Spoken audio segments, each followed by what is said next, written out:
श्रीमन्महागणाधिपतये नमः। रामाय रामभद्राय रामचंद्राय वेदसे रघुनाथाय नाथाय सीताया पतये नमः। दक्षिणे लक्ष्मणो यस्तु वामे तु जनकात्मजा पुरतो मारुति यस्य तं वंदे रघुनंदनम। चंद्र भगवान की जय हो, हनुमान जी महाराज की जय हो।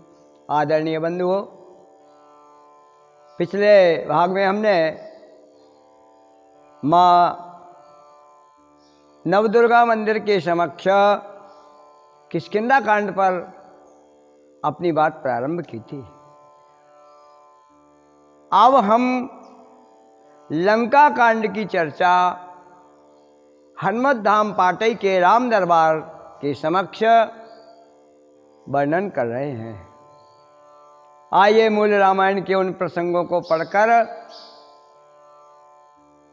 लंका कांड पर हम थोड़ी सी चर्चा करेंगे। लंका कांड में बाबा तुलसी ने रावण के चरित्र की महत्ता का दिग्दर्शन किया है। सेतु बांध कपिसेन जिमि उतरी सागर पार गयऊ बसीटी वीरवर यही विधि वाली कुमार निश्चर की से लड़ाई वर्णसी विविध प्रकार कुंभकर्ण गणनाद कर बल पौरुष संहार सियावर रामचंद्र की जय।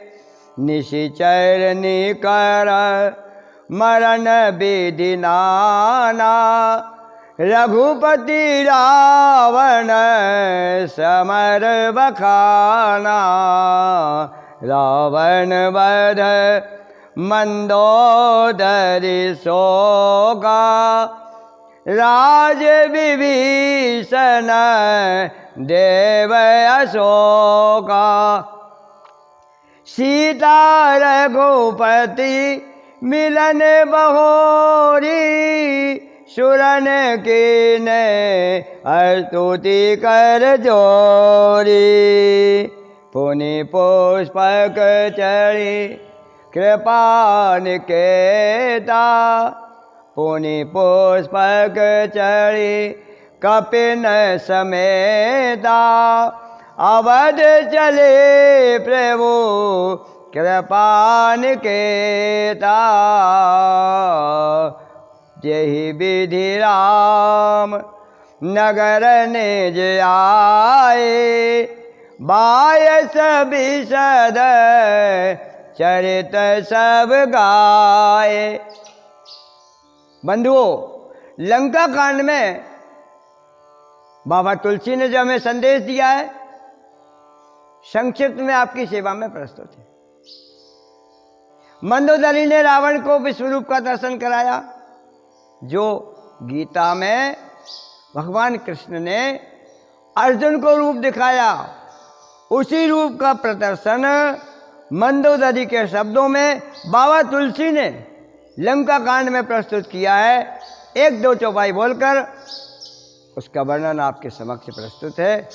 मंदोदरी कहती है, पद पाताल शीश अज धामा अपर लोक अंग अंग विश्रामा जासुध्रान अश्वनी कुमारा निशि अरु दिवस निमेष अपारा। इस प्रकार बाबा तुलसी ने मंदोदरी के माध्यम से भगवान के विराट रूप का दिग्दर्शन रावण को कराया है। हमें भी सिया राम में सब जग जाने के माध्यम से जड़ चेतन में विराट रूप के दर्शन करना चाहिए। एक अन्य प्रसंग में भगवान राम ने धर्मरथ के माध्यम से हमें उपदेश दिया है। आज हम माया मोह में डूबे हुए हैं, उसके कारण संसार में परास्त हो रहे हैं। विभीषण ने पूछा कि आप तो नंगे पैर हैं, आपके पैर में पद त्राण भी नहीं है और रावण रथ पर बैठा है, आप कैसे विजय प्राप्त करेंगे?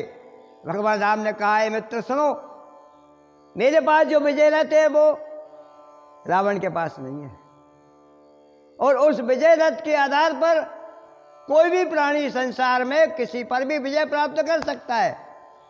विभीषण ने कहा, कैसे, ये कैसे संभव है?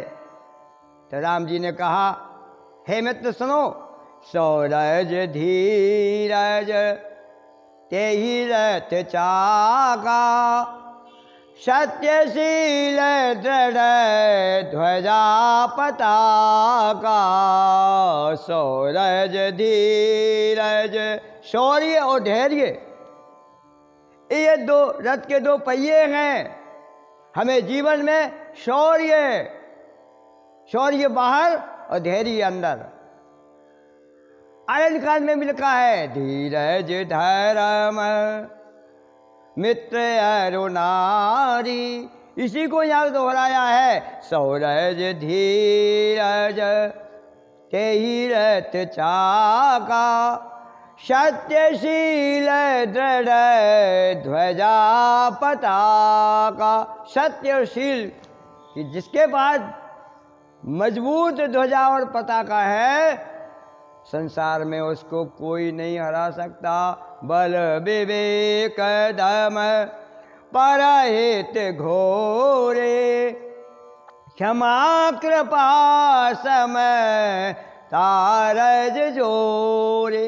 प्रसंग बहुत लंबा है, हमें केवल संकेत मात्र देना है। हमारे जीवन में यदि सत्यता को धारण करेंगे, हम कभी परास्त नहीं होंगे। रामचरितमानस ये सिखाता है कि जीवन में सत्य का पालन करना अनिवार्य है, अकाट्य है, यूनिवर्सल है। इसका कभी भी ह्रास नहीं होता, त्रास नहीं होता, नाश नहीं होता। सत्य परेशान हो सकता है, परास्त नहीं हो सकता। जो सत्य का आचरण करते हैं उन्हें जीवन में सब कुछ प्राप्त होता है। लंका कांड में रावण पर राम जी की विजय होती है। रावण अचेत पड़ा हुआ है, मरणासन्न अवस्था में है, प्राण निकलना चाहते हैं। राम जी ने भैया से कहा, लक्ष्मण से, भैया एक महान योद्धा, महान वैज्ञानिक, महान विद्वान आज इस पृथ्वी से उठ रहा है, जाते जाते उससे कुछ पूछ लो। लक्ष्मण जी ने अहंकार वश रावण के सर की ओर खड़े होकर प्रणाम करते हैं। रावण नहीं बोला। बाद में जब लक्ष्मण जी पहले की ओर खड़े होकर कहते हैं कि लंकेश प्रणाम, रावण कहता है, क्यों लक्ष्मण, आज आने का तुम्हें अवसर मिला? लक्ष्मण जी ने कहा कि लंकापति, हमें कोई शिक्षा दो। रावण ने कहा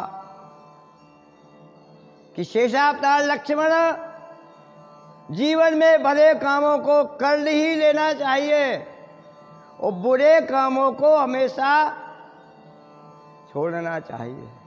मैं चाहता था स्वर्ग में सीढ़ियां लगा दूं, मैं चाहता था आग से धुआं मिटा दूं, मैं चाहता था समुद्र का खारा पानी मीठा कर दूं, ये सब मुझे संभव था। किंतु आजकल करते करते मैंने पूरा समय निकाल दिया और सीता हरण जैसा कार्य मैंने एक रात में मारीच की सहायता से कर लिया।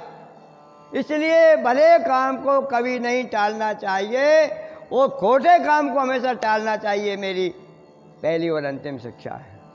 इस प्रकार रावण भगवान राम के लोक को जाता है। लंका कांड में हमें रावण के चरित्र से ये शिक्षा लेना चाहिए। कोई कितना ही बलवान हो, कोई कितना ही धनवान हो, कोई कितना ही गुणवान हो, कोई कितना ही ज्ञानवान हो, उसके मन में यदि अहंकार आ गया तो ये लिखा है कि ज्ञान मान जय एक हो नाही, जिसके मन में ज्ञान है और मान भी है तो उसका ज्ञान किसी काम का नहीं है। इसलिए हमें मान और मोह अहंकार को त्याग कर राम जी का भजन करना चाहिए। यही लंका कांड का सार है। अंत में बाबा कहते हैं, समर विजय रघुवीर के चलित जे सुनई सुजान, विजय विवेक विभूत नित तिनहि देव भगवान। विजय भी होगी हमारी और ज्ञान भी मिलेगा और ऐश्वर्य भी मिलेगा। इतनी बात कहकर हम लंका कांड की बातें पूर्ण करते हैं। रामचंद्र भगवान की जय हो।